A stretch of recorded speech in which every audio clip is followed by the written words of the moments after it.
The phone call came at 6:47 a.m. on a Tuesday. Silas Hargrove was already awake. He'd been awake since 4:30, the way he'd been waking up for 34 years. His body didn't need an alarm anymore. It knew the rhythm of a working man's life the way a heart knows to beat. The coffee was already brewed, black and thick enough to strip paint, steam curling up from the chipped mug that read Hargrove & Sons Est 1952 in faded gold lettering. Through the kitchen window of his small bungalow on the south side of Gary, Indiana, he could see the skeletal remains of the old steel mill against the pre-dawn sky, a monument to a different era when this city meant something. The Nokia brick phone, yes, he still had one, vibrated against the Formica countertop with a sound like an angry hornet. The number on the screen was one he didn't recognize. Local area code 219. Hargrove, he answered. His voice graveled from decades of breathing in stone dust and winter mortar. The voice on the other end was female, clipped, professional, and carrying the kind of careful neutrality that Silas had learned meant bad news. Mr. Silas Hargrove, of Hargrove & Sons Masonry, speaking. This is Jennifer Kowalski from First Federal Credit Union. I'm calling regarding some unusual activity on your business account. Do you have a moment to verify some transactions? Silas set down his coffee. Outside, a garbage truck groaned down the street, its hydraulics wheezing in the cold October air. The smell of wet leaves and diesel exhaust drifted through the window screen he still hadn't replaced from summer. What kind of unusual activity? There was a pause. The kind of pause that people make when they're looking at a computer screen and realizing they're about to ruin someone's day. Mr. Hargrove, I'm showing a wire transfer from your business operating account in the amount of $847,000 that was initiated yesterday at 3:42 p.m. The receiving account is registered to a D. Hargrove Consulting LLC out of Schaumburg. Our fraud detection system flagged it because it exceeds your normal transaction patterns by a significant margin. The kitchen tilted. Not literally, Silas's hand shot out to grip the counter edge, his calloused fingers pressing white against the laminate. But the whole world seemed to cant sideways like a ship taking water.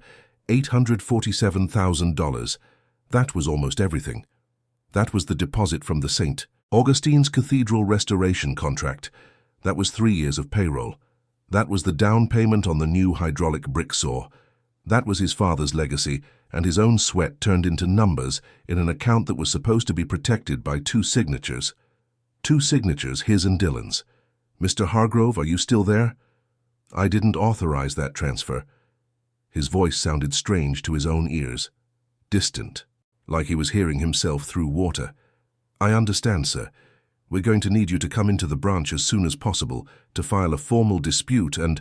Who authorized it? Another pause. Keyboard clicks. The authorization shows Dylan Hargrove as the initiating party. According to our records, he has full co-signatory authority on the account as of the restructuring you completed in March of this year.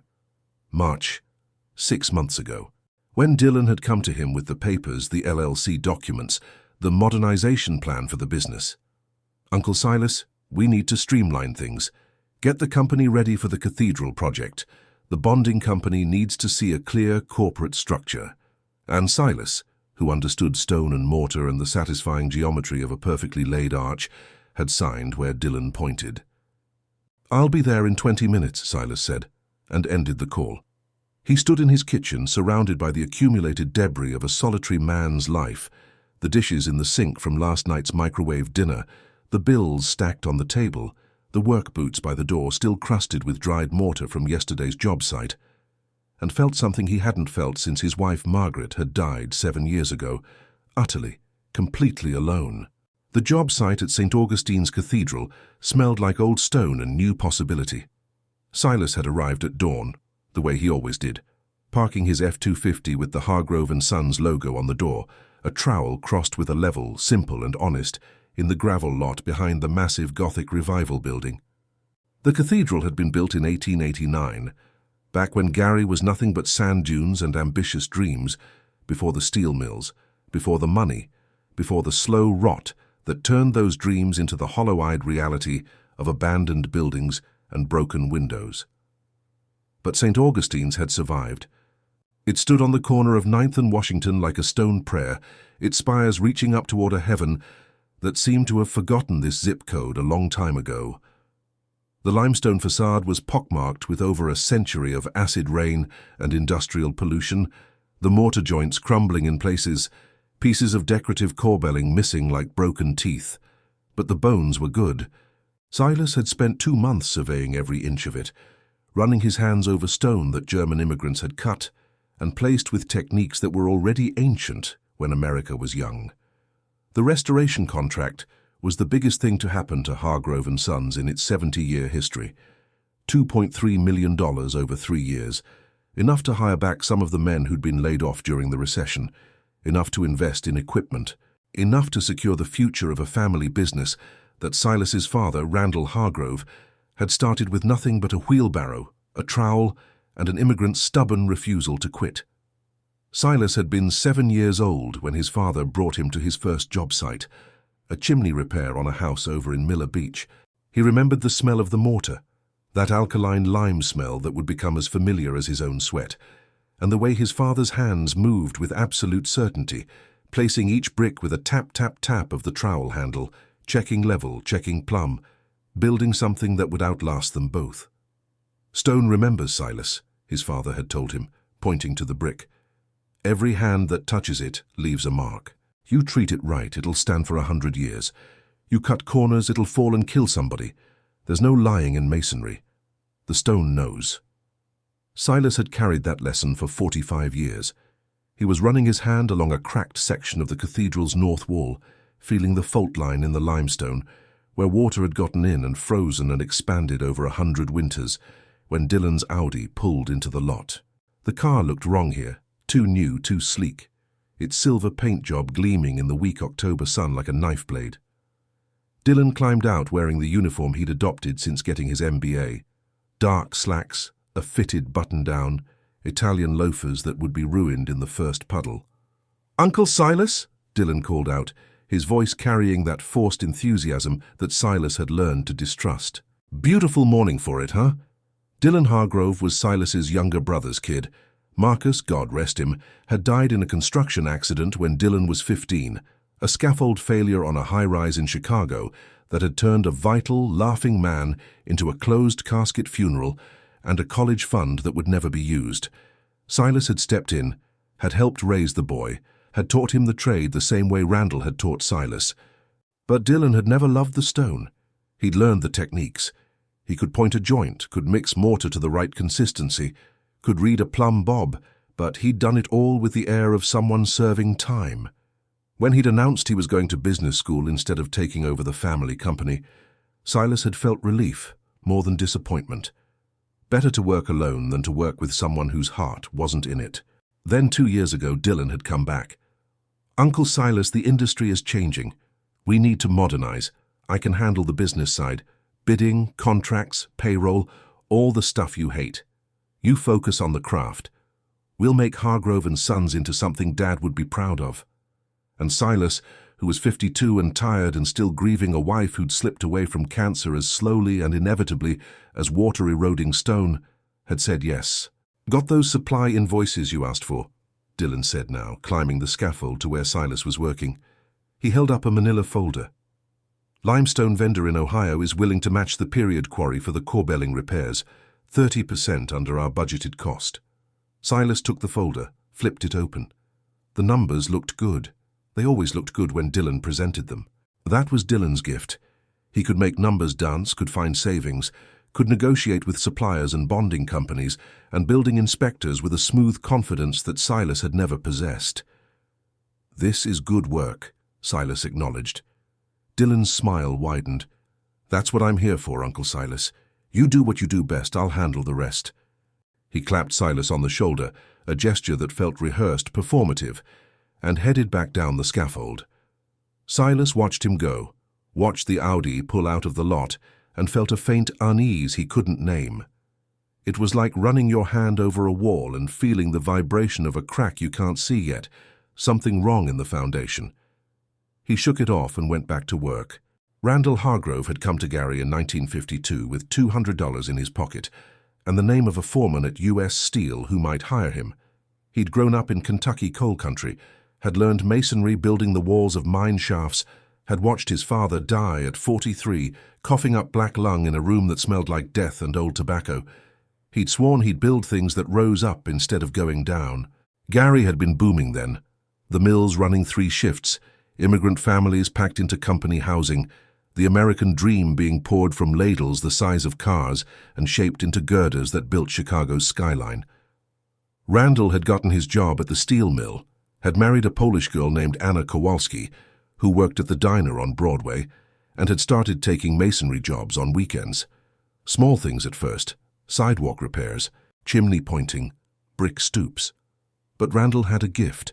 He could look at damaged masonry and see not what was wrong but what it had been, what it could be again.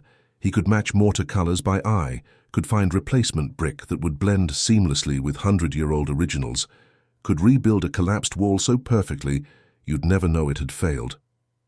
Word spread. By 1960, Hargrove and Sons, the Sons part was aspirational. Silas wouldn't be born until 63, Marcus 2 years after that, was a full-time operation. Randall quit the mill. They bought a small building on Route 12 to use as a shop and office. They invested in equipment, scaffolding, concrete mixers, a brick saw that Randall maintained like it was a member of the family. The work was good, honest. They restored the facades of downtown buildings as Gary's population swelled past 180,000. They built the masonry for new schools, new churches, new libraries. Every brick laid, every joint pointed, every wall plumbed true was a middle finger to the coal dust and poverty Randall had escaped. Silas had grown up on job sites. His earliest memories were sensory. The rasp of a wire brush on brick, the mineral smell of wet mortar, the steady tap-tap-tap of his father's trowel. He'd mixed his first batch of mortar at 8, had laid his first brick at 10, had understood by 12 that this was what he would do with his life. Not because he had to, because the work sang to him. There was a geometry to masonry that satisfied something deep in Silas's brain. The way a running bond pattern distributed load, the way you could build a barrel vault with nothing but precisely cut stone and gravity, the way a wall, if built correctly, would stand longer than the men who built it. "We're not just making buildings, son," Randall had told him once, standing in front of a school they'd just finished in 79. "We're making the future. Every kid who learns in that school, every life that changes because of what gets taught in there, we made that possible. The stone remembers." By the time Randall died in 1994, cancer, like it got everyone who'd worked around asbestos in the early days, Hargrove and Sons had a reputation that extended beyond Gary. They'd worked on restoration projects in Chicago, Indianapolis, even a Presbyterian church in Ann Arbor. Silas had taken over, had brought on Marcus, had maintained the standards that Randall had set. Then the bottom fell out. The mills closed. Gary's population hemorrhaged from 180,000 in 1960 to barely 70,000 by 2015. The downtown emptied out. Buildings that Hargrove and Sons had built or restored stood hollow, windows broken, the careful masonry work crumbling from neglect. The restoration work dried up. The new construction never came. Silas had laid off everyone except himself and kept the business alive through small jobs. Residential repairs, tuck pointing, anything to keep the lights on. His wife, Margaret, had worked as a nurse to keep them afloat. They'd talked about retirement, about selling the business, about moving somewhere with more opportunity. Then Margaret got sick. Ovarian cancer, stage 4 by the time they found it. She'd fought for 2 years. Radiation, chemotherapy, a surgery that bought 6 more months, while their savings evaporated into medical bills, and Silas watched the woman he'd loved since high school hollow out like an abandoned building. She died in February of 2016, and Silas stopped talking about the future. He just worked, got up at 4:30, made coffee, went to whatever job site needed him, came home, ate, slept, repeated.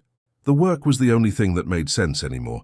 Stone didn't leave you, stone didn't get sick, stone endured. Dylan had shown up at the shop on a Saturday morning with a leather portfolio and the kind of energetic optimism that made Silas's teeth hurt. "Uncle Silas, I've been doing some research. There's a major grant program through the National Trust for Historic Preservation. The state of Indiana is also offering tax incentives for heritage building restoration, and St. Augustine's Cathedral just got approved for landmark status. Silas had been in the shop sharpening trowels, the rhythmic ring of metal on whetstone. "What's your point, Dylan?" "My point is there's money available for restoration work, real money. But to access it, we need to professionalize the business. Set up an LLC structure, get bonded, create a proper corporate entity that can handle contracts over $1 million.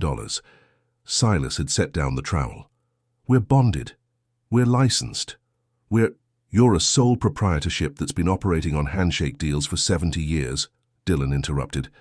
"That worked when Gary was thriving, but we're competing against firms from Chicago now, firms with MBAs and lawyers and corporate structures. If we want the big contracts, we need to play in their league. And you can do that? That's literally what I went to school for." Over the next month, Dylan had transformed the business, created Hargrove & Sons Restoration LLC, set up new bank accounts with modern fraud protection, negotiated a line of credit, filed the paperwork for bonding that would allow them to bid on contracts up to $5 million. And Silas had signed everything Dylan put in front of him, not because he understood it, because Dylan was family, and because the boy had his father's eyes, and because Silas was tired of fighting alone. When the St. Augustine's contract had come through, $2.3 million over 3 years, the biggest restoration project in Gary's modern history, it had felt like vindication, like Randall's ghost was smiling somewhere, like maybe there was still a future after all. The diocese had transferred the first payment, $847,000, roughly a third of the total contract value, intended to cover initial material costs and 6 months of labor, into the business account in late September. Dylan had sent Silas a screenshot of the balance with a text, "We did it, Uncle Silas. Dad would be proud." And Silas, standing in the cathedral he was going to restore, had believed him. First Federal Credit Union occupied a squat brick building on Broadway that Silas had actually helped renovate back in 1987. He could see his own work in the repointed joints around the entrance, the careful matching of the replacement brick where they'd added the ATM vestibule. The stone remembered. Jennifer Kowalski met him in a private office that smelled like air freshener and anxiety. She was younger than he'd expected from the phone call, maybe 35, wearing the standardized uniform of professional concern, dark suit, minimal jewelry, a nameplate on her desk, next to a photo of 2 golden retrievers. "Mr. Hargrove, thank you for coming in so quickly. I want to assure you that we're taking this very seriously." Silas sat in the chair across from her. His work jacket smelled like stone dust and sweat. He felt suddenly acutely aware of how out of place he was in this clean, carpeted room with its motivational posters about financial freedom and achieving your dreams. "Walk me through what happened," he said. Kowalski turned her monitor so he could see it. "At 3:42 p.m. yesterday, a wire transfer was initiated from your business operating account. The amount was $847,000. The receiving account is registered to D. Hargrove Consulting, LLC, with a business address in Schaumburg, Illinois. The transfer was authorized using Dylan Hargrove's digital signature and his security credentials." She clicked through screens, showing him the authorization trail. Everything looked legitimate. Dylan's name, his password, the 2-factor authentication sent to Dylan's phone number. "But I didn't approve this," Silas said. "We're supposed to have dual signature requirements for any transaction over $10,000. Kowalski's expression shifted, a flicker of something that looked like pity. "Mr. Hargrove, according to the corporate documents on file, Dylan Hargrove was granted sole signatory authority in the restructuring you completed in March. You signed the authorization yourself." She slid a document across the desk. Silas looked at it, saw his own signature at the bottom, dated March 15, 2023. Above it, dense paragraphs of legal language about operational efficiency and authorized agents and corporate officers. Language he'd skimmed and trusted because Dylan said it was standard. Language that had given his nephew the keys to everything. "I need to file a fraud report," Silas said. His voice sounded hollow. "Mr. Hargrove, I understand you're upset, but technically this wasn't fraud. The authorization was legitimate. Dylan Hargrove had legal authority to move those funds, unless you can prove he stole nearly $1 million from the family business. Silas's hands were shaking. He pressed them flat against his thighs. That money was for the cathedral restoration. We have contracts, workers who need to be paid, material suppliers who... I understand, and we want to help. But from a banking perspective, this was an authorized transaction between corporate entities. If you believe Dylan acted inappropriately, you'll need to pursue civil or criminal remedies outside of the bank's fraud protection systems. Silas stood. The chair scraped against the carpet. I need to talk to a lawyer. I can provide you with referrals to several attorneys who specialize in business. No. Silas was already moving toward the door. I need to talk to someone I trust. He was in his truck, engine running, hands on the wheel, before he realized he had no idea where he was going. Dylan's number was still in his phone. He could call, demand answers, scream, threaten. But instinct, the same instinct that told him when a wall was about to fail, when a foundation was compromised, told him that would be a mistake. If Dylan had done this deliberately, he was already gone. And if Silas confronted him now, whatever trail existed would disappear like water into sand. He needed help, real help. There was only one person he could think of. Margaret Chen had been Silas's wife's best friend. They'd met in nursing school back in the 80s. Margaret Kowalski, the Polish girl from Gary, and Margaret Chen, the daughter of Chinese immigrants who'd opened a restaurant on Main Street. They'd called themselves the Margarets and had been inseparable until the cancer. Chen had been there through all of it, the diagnosis, the treatment, the slow fade. She'd held Silas's hand at the funeral when he couldn't speak, had checked on him weekly for months afterward, had slowly become the closest thing to family he had left, besides the nephew, who'd apparently just destroyed him. She'd also left nursing 5 years ago to get her MBA and had reinvented herself as a forensic accountant. Silas called her from the truck. Silas? Her voice was surprised but warm. It's been weeks. I was starting to think you'd forgotten how phones work. Maggie, I need help. The words came out raw. Dylan took the cathedral money, all of it, and I think he's been planning this for a while. There was a beat of silence. When she spoke again, her voice had shifted from friendly to professional. Where are you? Outside the credit union on Broadway. Stay there. I'm coming to you. She arrived in 15 minutes, pulling her Subaru next to his truck and climbing into his passenger seat. She was dressed for work, slacks, a blazer, her black hair cut short and practical. At 53, she'd aged the way some women do, growing more striking rather than fading. Silas saw his wife in her sometimes, in the set of her jaw, the directness of her gaze. Tell me everything, she said, from the beginning. So he did. The LLC restructuring, the authority Dylan had taken, the wire transfer, the D. Hargrove consulting entity that had received nearly $1 million of money that wasn't Dylan's. Margaret listened without interrupting, occasionally making notes on her phone. When he finished, she was quiet for a long moment. Silas, I need you to hear this carefully. What Dylan did may or may not be illegal, depending on how the LLC operating agreement was structured. But it was definitely unethical, and if we can prove intent to defraud, we can build a case. How? I need to see everything.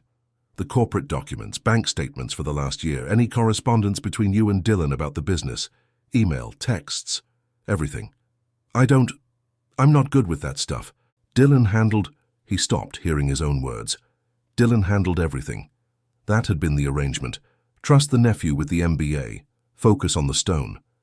Do you have access to the business email account? Yeah, it's on my computer at home. Then that's where we start. But Silas...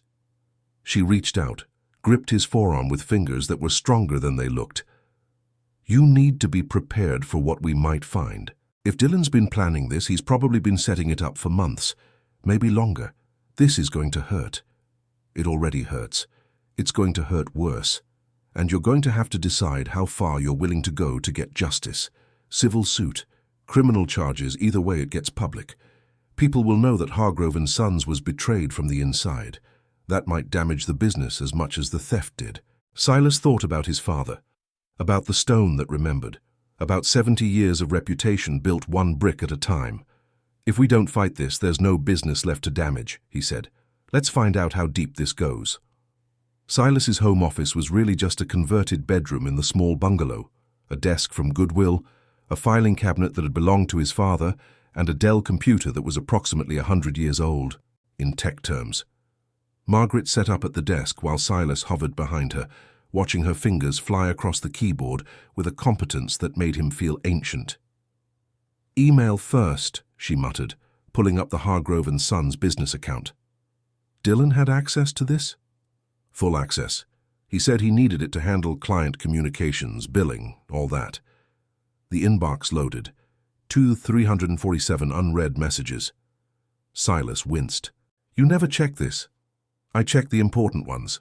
Dylan forwards me anything I need to see." Margaret's expression suggested what she thought of that arrangement, but she didn't comment.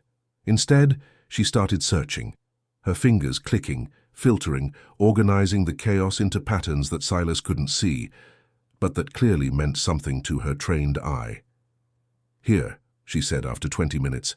"September 12th. Email from Dylan to someone named Victor Petrov at Petrov Stone Supply in Schaumburg. Subject line, Cathedral Project, Revised Material Order." She opened it. Silas read over her shoulder. "Victor, per our conversation, I'm confirming the revised order for the St. Augustine's project.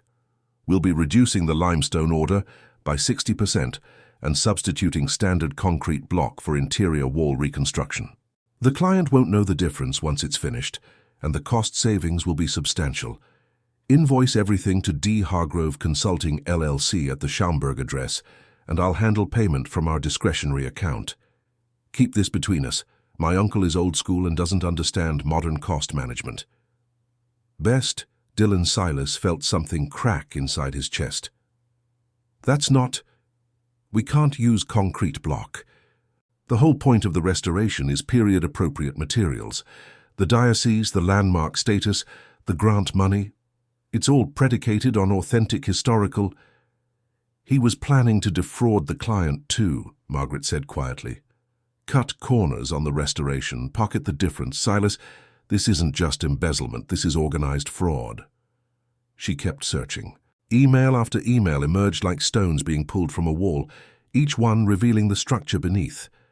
Dylan had been setting this up for at least 6 months, maybe longer. March 2023, creation of D. Hargrove Consulting LLC, registered to a virtual office address in Schaumburg. The stated purpose, business consulting and project management services. April, emails to various suppliers, setting up accounts under the Consulting LLC rather than Hargrove & Sons, always with language about discretion and keeping costs down. May, communication with a real estate agent in Scottsdale, Arizona. Dylan asking about property prices, rental markets, best neighborhoods for young professionals looking to relocate. June, a thread with someone named Amber, apparently Dylan's girlfriend based on the tone, discussing our new start and finally being free of this dying Rust Belt town. July, the first small transfers. $5,000 here, $8,000 there, always just under the $10,000 reporting threshold. Always into the D. Hargrove Consulting account, testing the system, making sure Silas wasn't paying attention. August, Dylan signing Hargrove & Sons up for a business line of credit, $200,000 with the cathedral contract as collateral, money that had been transferred to D. Hargrove Consulting the same day it was approved. And finally, September, the cathedral deposit hitting the account. Dylan waiting exactly 2 weeks, long enough to seem normal, before transferring everything. $847,000 from the diocese, $200,000 from the line of credit, $63,000 that had been the company's operating reserve. Total, $1.11 million. All of it gone to an LLC that existed only on paper, controlled by a nephew who was probably already packing for Arizona. Margaret sat back in the chair. The late afternoon sun was slanting through the window, painting everything in shades of amber and rust. Somewhere down the street, a dog was barking. The sound felt surreal, too normal for the moment. "Silas, I need to ask you something, and I need you to be honest." "Okay." Over the past 6 months, did Dylan ask you to sign anything else? Any documents you didn't read carefully? Any authorizations or the loan paperwork? The memory hit him like cold water. In August, he said we needed a line of credit for cash flow management to cover material costs before the cathedral payments came through. I signed it at the job site. He had it all ready, just needed my signature. Did you read it? Silas closed his eyes. He showed me where to sign. Said it was standard. Jesus, Silas. I know. He's your nephew. He's Marcus's son. You trusted. I know, Maggie. His voice came out sharper than he intended. You think I don't know? You think I don't understand that I'm the idiot who got played by a kid I taught to mix mortar, who I put through college after his dad died, His voice broke. Margaret stood, wrapped her arms around him. She was 6 inches shorter, but somehow felt bigger, sturdier. Silas let himself lean into her for just a moment, breathing in her familiar scent, coffee and some kind of clean soap, before pulling back. So what do we do? She was already moving back to the computer. We document everything. I'm going to download all of this, create a timeline, build a financial trail that shows premeditation. Then we take it to the police. Will they do anything? Honestly, I don't know. This is complicated. Corporate structure, authorized signatures, interstate transfer. It might end up being a civil matter rather than criminal. But we need a police report on file either way, for insurance purposes and to establish the timeline. What about the cathedral? The diocese put that money down in good faith. I have workers who are supposed to start next week. I have suppliers who... First things first, we document, we report. Then we figure out how to minimize the damage. She looked at him, her expression fierce. But Silas, you need to understand something. Even if we get every penny back, even if Dylan goes to jail, even if the civil suit goes perfectly, the business is going to take a hit. The reputation, the relationships, the trust. That's the real theft here. He didn't just take money. He took your father's legacy. Silas thought about Randall, about the careful way his father had built a reputation, one job at a time, about the stone that remembered. Then we rebuild, he said. It's what we do. The Gary Police Department occupied a building on Massachusetts Street that had seen better decades, probably better centuries. Silas and Margaret sat in a fluorescent-lit waiting area that smelled like industrial cleaner and desperation, waiting for a detective. Detective Sarah Williamson looked about 12 years old and sounded tired in the way that comes from seeing too much too young. She took their statement in an interview room that had probably been beige once, but had faded to some color that had no name. Just sadness. Silas walked through the timeline. Margaret provided the documentation, printed emails, bank statements, the LLC formation documents. It took 2 hours. When they finished, Williamson leaned back in her chair and sighed. Mr. Hargrove, I'm going to be straight with you. This is going to be complicated. How complicated? Well, first issue, Dylan had legal authority to make those transfers. You signed the documents giving him that authority. Second issue, he moved the money to a legally registered business entity. On paper, this could be argued as a legitimate business expense or loan. Third issue, he's your family. Did you ever have a written operating agreement for the LLC? Any documentation about profit sharing, ownership percentages, distribution rights? It was going to be mine until I retired, then his. We were family. We didn't need... You needed it. Williamson's voice wasn't unkind, just factual. Without a written agreement, proving that Dylan didn't have the right to move those funds is going to be an uphill battle. So he just gets away with it? I didn't say that. I'm going to file this report. I'm going to refer it to our financial crimes unit. But Mr. Hargrove, you need to be realistic about what law enforcement can do here. This might be fraud, or it might be a civil business dispute. That determination is going to take time, and meanwhile, your nephew is in the wind with your money. Margaret spoke up. What about freezing the receiving account? Can you get an emergency order to prevent him from moving the funds further? I can try. But if he's smart, and based on what you've shown me, he's been planning this for months, he's already moved the money. Offshore accounts, cryptocurrency, shell companies. Once it's out of the initial transfer account, tracking it becomes exponentially harder. Silas felt the weight of it settling on him like wet concrete. So what do I do? Get a lawyer, file a civil suit, try to recover what you can. And Mr. Hargrove? Williamson looked at him with something that might have been sympathy. Maybe this is out of line, but change your locks, change your passwords. If he had access to your business accounts, he probably has access to a lot more. Protect what's left. Silas called Dylan from the parking lot. He had to. Margaret had advised against it. Let the lawyer handle first contact. But Silas needed to hear his nephew's voice. Needed to know if there was any part of the kid he'd helped raise left in the man who'd robbed him. The phone rang 4 times. Silas counted them. Outside the truck, the sun was setting behind the abandoned mill, painting the sky in shades of orange and rust. Beautiful and apocalyptic. Dylan answered on the 5th ring. Uncle Silas. His voice was smooth, unsurprised, like he'd been expecting this call. How are you? The sheer audacity of it, the casual greeting like they were just checking in about a job site, sparked something white-hot in Silas's chest.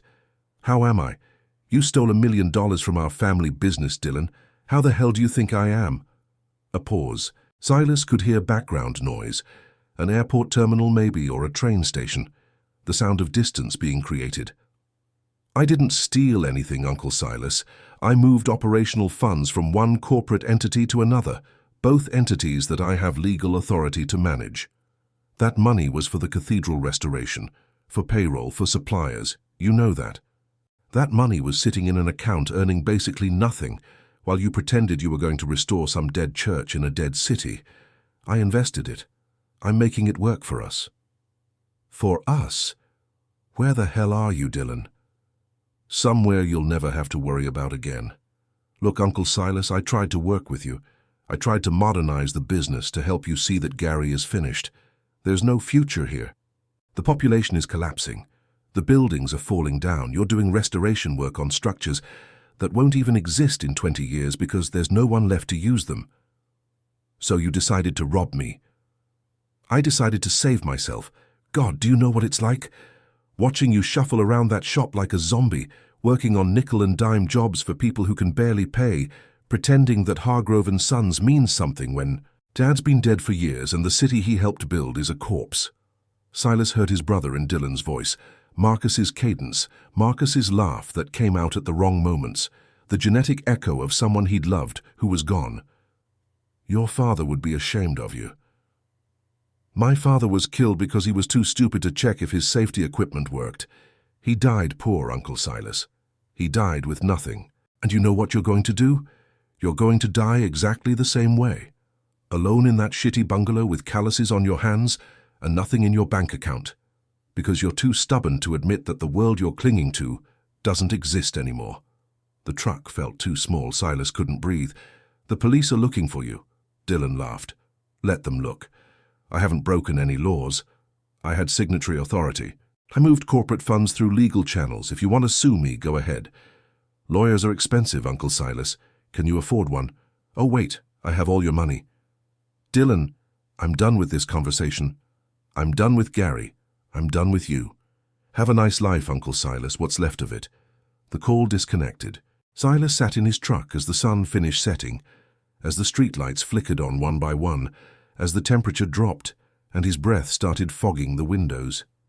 He sat there and felt something he hadn't felt in all the years since Margaret died, since his father died, since he'd stood at Marcus's grave and wondered how to tell a 15-year-old boy that his father was gone.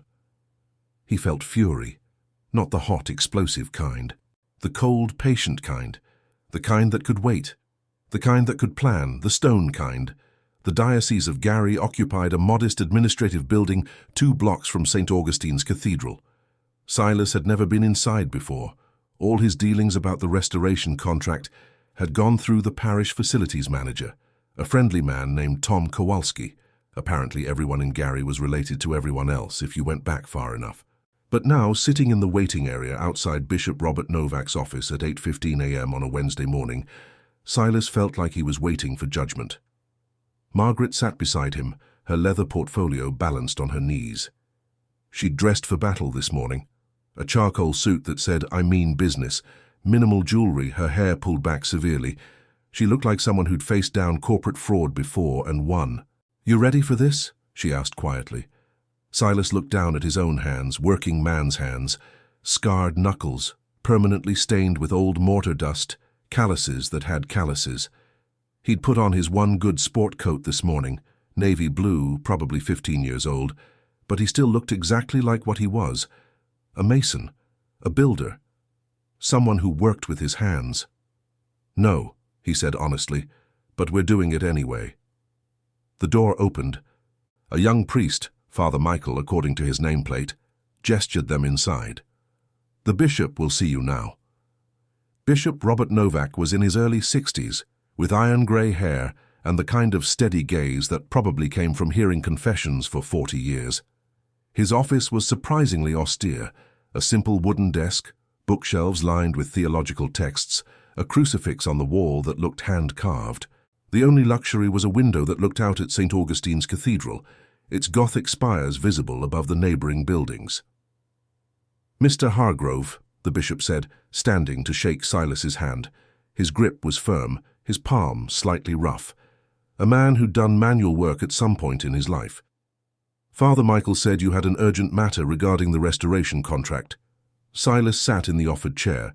Margaret sat beside him. For a moment Silas couldn't speak. The shame of it, having to admit that he'd been robbed, that he'd been stupid enough to trust, stuck in his throat like mortar that had set too fast. Margaret touched his arm gently. A reminder. They'd rehearsed this. "Bishop Novak," Silas began, his voice rougher than he wanted. "2 days ago, my nephew Dylan Hargrove stole $847,000 from the Hargrove and Sons business account. That was the deposit the diocese made for the cathedral restoration." The bishop's expression shifted. Surprise, then concern, then something harder to read. "Stole. That's a serious accusation." "It's the truth." Silas pulled out the folder Margaret had prepared. Bank statements, the LLC formation documents, the timeline. "He set up a shell company 6 months ago, gave himself signatory authority on the business accounts. 2 weeks after the diocese payment cleared, he wired everything to his personal LLC and disappeared. Probably to Arizona, based on what we've found." Bishop Novak took the folder, began reading. His face was still, controlled, but Silas saw his jaw tighten. "Mr. Hargrove, I appreciate your honesty in bringing this to me directly. However, I have to ask, how does this affect the restoration contract? We have a binding agreement with Hargrove and Sons LLC. We've already made significant payments. The State Historical Commission, the National Trust Grant, the Landmark Preservation Committee. All of these entities are involved. If you're telling me you can't fulfill the contract—" "I can fulfill it," Silas interrupted. "Given time to recover the funds or restructure, I can do the work, better than anyone else in the region. Your Excellency, I've been doing masonry for 45 years. I helped build or restore half the churches in this diocese. I'm not here to back out, I'm here to warn you about something worse." He nodded to Margaret. She pulled out a single printed email, slid it across the desk. "This is correspondence we recovered from the business email account, from Dylan Hargrove to a supplier in Illinois, dated September 12th, 1 week before he transferred the money." The bishop read it. Silas watched his expression change, from concern to confusion to cold anger. "Substitute standard concrete block for interior wall reconstruction," the bishop read aloud. "The client won't know the difference once it's finished." He looked up. "Mr. Hargrove, help me understand what I'm reading." "My nephew wasn't just planning to steal the deposit money," Silas said. "He was planning to defraud the restoration project itself, the grant funding from the National Trust, the State Historic Preservation tax credits, the landmark designation. All of that is contingent on period-appropriate materials and techniques. Using modern concrete block instead of quarried limestone would violate every single one of those requirements." Margaret leaned forward. "Bishop Novak, I'm a forensic accountant. I've worked fraud cases for 15 years. What you're looking at is federal wire fraud, grant fraud, and potentially money laundering. Dylan Hargrove didn't just steal from a family business. He was planning to defraud the federal government, the state of Indiana and the Catholic Church. If he'd actually executed the restoration with substandard materials, the diocese would have lost not just the $847,000 you already paid, but potentially millions in grant funding when the fraud was discovered. The office was very quiet. Outside the window, a bus rumbled past on Broadway. Somewhere in the building, a phone was ringing. "Your Excellency," Silas said, "I failed to protect my family's business. I was stupid and trusting, and that's on me. But I won't let my nephew destroy this cathedral. That building has stood for 137 years. My father did maintenance work on it in the 70s. It's part of this city's history, and it deserves to be restored right. Not as a scam, not as a way to pocket grant money. Right." Bishop Novak set down the email. His hands were shaking slightly. With rage, Silas realized. Controlled ecclesiastical rage, but rage nonetheless. "Mrs. Chen, you said this constitutes federal fraud." "Yes, Your Excellency. Wire fraud at minimum, because he used electronic transfers across state lines. Grant fraud because the scheme involved federal preservation funding. The FBI's white-collar crime division would absolutely be interested in this case. And if the diocese were to file a criminal complaint? If our attorneys were to pursue this? It would carry significantly more weight than Mr. Hargrove filing alone. You're a victim of attempted fraud with institutional resources and legal standing. The U.S. Attorney's Office takes these cases very seriously when they involve federal grant programs." The bishop stood, walked to the window. He looked out at the cathedral for a long moment.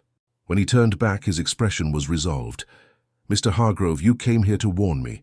You could have tried to hide this, to cover it up, to find some way to muddle through. Instead, you told me the truth and showed me evidence that my diocese was about to be defrauded. That speaks to your character." He picked up his phone, pressed an intercom button. "Father Michael, please get me David Brennan at the Diocesan Legal Office. Tell him I need him here immediately. And contact the U.S. Attorney's Office in Hammond. Tell them Bishop Novak needs to speak with someone about federal fraud." He looked at Silas. "Your nephew wanted to play in the big leagues. Let's see how he handles it when the Church of Rome decides to play back." What happened next moved with the inexorable weight of institutional power. The diocese filed a criminal complaint with the FBI's Gary Field office that same afternoon. Margaret provided the documentation, the emails, the transfer records, the LLC formation papers. Silas gave a formal statement that took 3 hours and left him feeling hollowed out. The FBI agent who took the statement was a woman named Sarah Klein, mid-40s, with the kind of clinical efficiency that suggested she'd seen every variation of human greed and wasn't impressed by any of them. "Mr. Hargrove, you understand that your nephew having signatory authority complicates this from a theft standpoint," she said. "But the intent to defraud the federal grant program, that's what we call a hook. That gives us jurisdiction, and more importantly, it gives us leverage." "Leverage how?" Agent Klein smiled thinly. "Wire fraud carries a maximum sentence of 20 years. Grant fraud, another 10.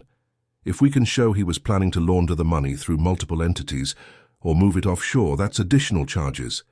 Suddenly your nephew is looking at serious federal time. That's when people get cooperative. You think he'll give the money back? I think he'll make a deal to avoid dying in federal prison. But that's step 2.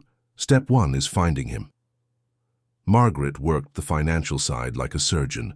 She'd taken a week off from her regular job, set up a command center in Silas's dining room, and proceeded to reconstruct Dylan's entire scheme from bank statements, email records, and public records databases that Silas didn't know existed. "Here," she said on Thursday evening, 3 days after the bishop meeting. She tapped her laptop screen. "D. Hargrove Consulting LLC received the $847,000 from First Federal on October 8th. Same day, 3 transfers went out." She pulled up a flowchart she'd created. Transfer 1, $250,000 to Amber Reeves, Dylan's girlfriend apparently, for consulting services. That money went into a Charles Schwab brokerage account the same day. Transfer 2, $400,000 to Southwest Desert Properties LLC in Scottsdale, Arizona, a real estate holding company. Margaret had found the listing, a modern condo in the Kierland area, 2,800 square feet, listed at $675,000. Dylan had put down 60%. Transfer 3, $197,000 to an account at a cryptocurrency exchange called Coinbase. From there, it had been converted to Bitcoin and transferred to a private wallet. The good news, Margaret said, is that he made mistakes. What mistakes? Mistake 1. He bought real estate. Property leaves a paper trail you can't erase. He's on the deed in Arizona, which means the FBI knows exactly where to find him. Mistake 2. He paid his girlfriend through a business account with no legitimate service agreement. That's going to look like money laundering or structuring. Mistake 3. The cryptocurrency exchange requires identity verification. His name is on that account. Bitcoin isn't as anonymous as people think. So, we can get the money back? Margaret's expression was cautious. Some of it. The FBI can seize the Arizona property, freeze the brokerage account, maybe recover some of the crypto if he hasn't moved it again. But Silas, this is going to take time. Months, probably. And there are no guarantees. If he converted the Bitcoin to something else, moved it to an offshore exchange, used it to buy assets we can't trace. So he might still get away with it. He might get away with some of it. But he's not getting away clean. Agent Klein told me they're already preparing an arrest warrant. Dylan's going to be facing federal charges within the week. Silas sat at his dining room table, the same table where he'd eaten dinner with Margaret, his wife, not Chen, for 30 years, where they'd done taxes and paid bills and planned the life they thought they'd have, and tried to find satisfaction in the idea of Dylan in handcuffs. He couldn't. He just felt tired. "What about the cathedral?" he asked. "That's the interesting part," Margaret said. "The bishop called me today. The diocese legal team has been in contact with the National Trust and the State Preservation Office. Because you reported the fraud immediately, because you cooperated fully, they're willing to restructure the contract. They'll release the next scheduled payment early with oversight provisions. You'll have enough to get started. They trust me after this? They trust that you told the truth when you could have lied. That counts for something." Dylan Hargrove was arrested on October 23, 2023, at 6:15 a.m. in Scottsdale, Arizona. Agent Klein called Silas with the news that afternoon. "We picked him up at the condo, took his laptop, phones, financial records. He's being held pending extradition to Indiana on federal wire fraud and grant fraud charges." How did he react? Like most white-collar criminals, surprised that consequences actually apply to him. His lawyer's already talking about a plea deal. "What kind of deal?" "Too early to say, but Mr. Hargrove, you should know. We also arrested Amber Reeves, the girlfriend. She received $250,000 from the LLC with no legitimate business purpose. She's facing money laundering charges. She's already trying to flip on Dylan to save herself." Silas should have felt vindicated. He should have felt triumphant. Instead, he felt hollowed out, like a building after the interior walls had been torn down. That evening, his phone rang. Unknown number. Prison prefix. He almost didn't answer, but something, curiosity or maybe the need for closure, made him accept the call. "This is a collect call from," automated voice, then Dylan's voice saying his name, then the automation again. "An inmate at Maricopa County Jail. Press 1 to accept charges." Silas pressed 1. "Uncle Silas." Dylan's voice was different now, smaller, the smooth confidence stripped away like paint from old wood. "Thank God. I need you to—" "No." "What?" "I said no. Whatever you're about to ask for, the answer is no." "Uncle Silas, please, this is all a misunderstanding.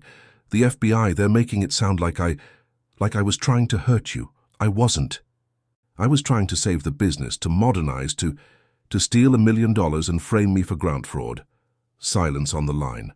Then, "The lawyer says if I cooperate, if I return the money, they might reduce the charges.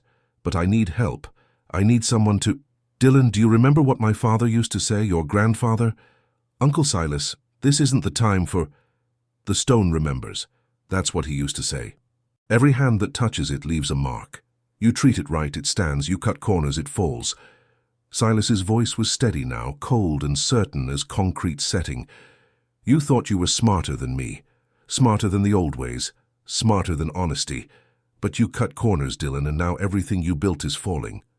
I'm your nephew. I'm Marcus's son. You can't just—" "You're right. You're Marcus's son. And your father was a good man who died trying to build something real. You dishonored his memory. You stole his name. You destroyed what 3 generations of Hargroves built. Silas, please, don't call me again. He hung up, blocked the number, sat in his quiet kitchen with the phone in his hand and thought about his brother, about teaching a teenage Dylan how to point a joint, how to read a level, how to mix mortar to the right consistency, about how you can teach someone the craft, but you can't teach them character. That has to come from somewhere deeper. The legal process ground forward with bureaucratic inevitability. Dylan's attorney contacted Margaret in early November with a plea offer. Dylan would plead guilty to 1 count of wire fraud, cooperate fully with asset recovery, and testify against Amber Reeves in exchange for a recommended sentence of 36 months in federal prison with restitution.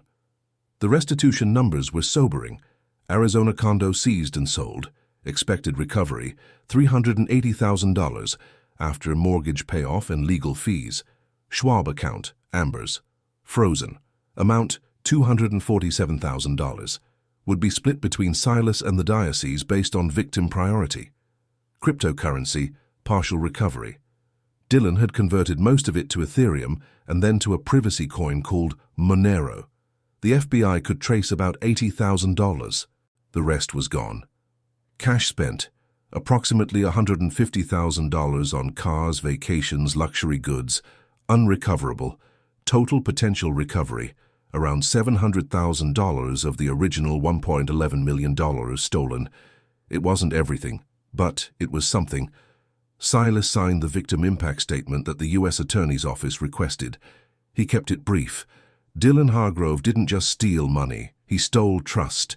He stole a family legacy built over 70 years. He stole the possibility of reconciliation with the memory of his father, my brother, who loved him and would be ashamed of what he became. The damage he caused can't be measured in dollars, but justice can be measured in consequences. I asked the court to hold him accountable. The sentencing hearing was scheduled for January 2024. The federal courthouse in Hammond, Indiana was all marble and brass, the kind of building that Silas understood instinctively. Good materials, solid construction, built to last. He sat in the gallery with Margaret beside him. The bishop had sent a representative, a senior attorney named David Brennan, who carried himself with the quiet confidence of someone used to winning. Dylan was brought in wearing an orange jumpsuit, hands cuffed. He'd lost weight. His hair was longer, unwashed. The polish, the Italian shoes, the fitted shirts, the NBA confidence had been stripped away. He looked young, scared. He looked like Marcus. Silas felt his breath catch. For just a moment, he saw his brother in the set of Dylan's shoulders, in the way he held his head. The genetic echo of someone he'd loved. Then Dylan looked up, met Silas's eyes, and the moment passed. Judge Patricia Morrison was a stern woman in her 50s, who'd apparently heard enough white-collar excuses to last several lifetimes. She listened to Dylan's attorney's plea for leniency. Young man, first offense, difficult upbringing after his father's death, willing to make restitution. Then she read Silas's victim impact statement aloud. Dylan's shoulders shook. He might have been crying. Silas couldn't tell from where he sat. "Mr. Hargrove," Judge Morrison said, looking at Dylan, "you were given a gift, a family business, a legacy, a chance to build something meaningful. Instead, you chose to betray the man who raised you after your father died. You chose greed over honor. You chose shortcuts over integrity." She paused, looking down at her paperwork. "The pre-sentencing report recommends 36 months. The prosecution has agreed to this as part of your plea agreement. However, I want you to understand something. Prison time will end. Restitution will eventually be paid. But trust, once broken, can never be fully repaired. You've destroyed something that your grandfather spent 70 years building. That's a theft no prison sentence can address. I sentence you to 36 months in federal prison, followed by 3 years supervised release. You will pay full restitution in the amount of $110,000 to the victims on a payment schedule to be determined by the probation office. You will perform 500 hours of community service upon release. And, Mr. Hargrove, Dylan, I hope you use your time in prison to think about what you threw away." The gavel fell. Dylan was led away. He didn't look back. Outside the courthouse, standing in weak November sunshine, Margaret touched Silas's arm. "For you okay?" "I don't know," he said honestly. "Ask me in a year." The cathedral restoration began again in January 2024.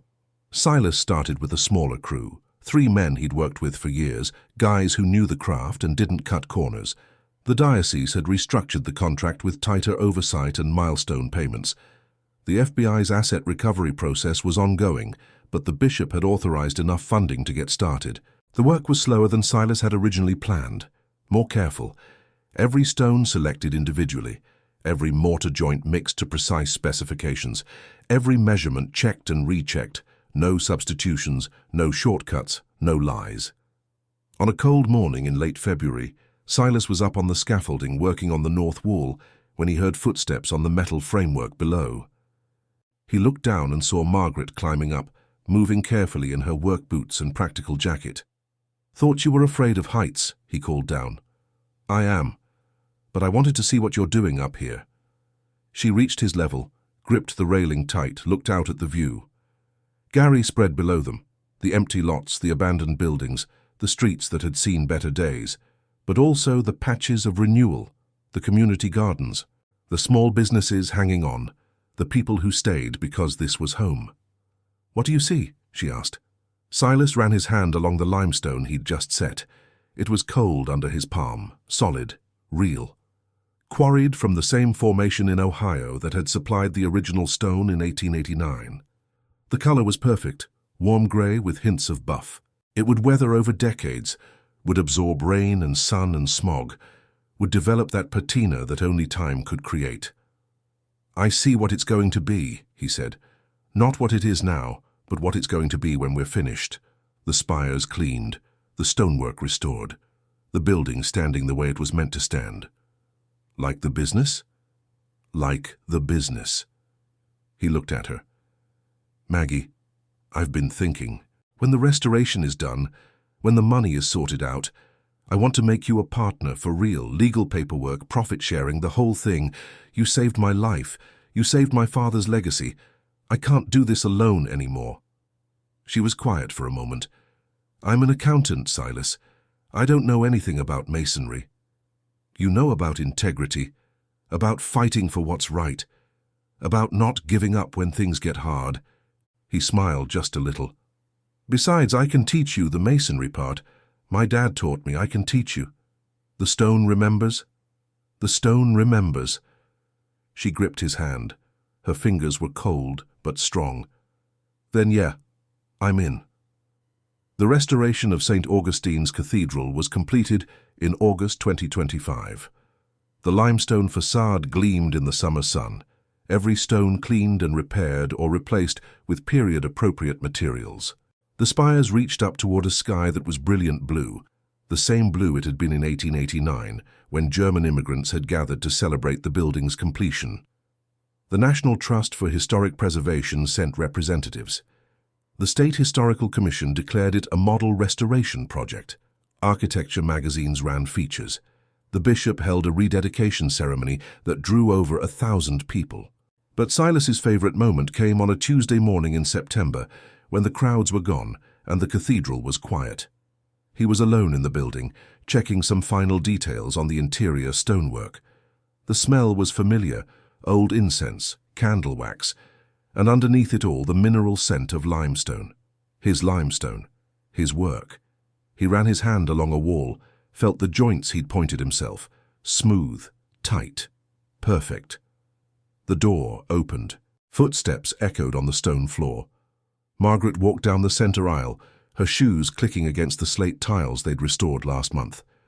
She carried 2 cups of coffee from the diner down the street.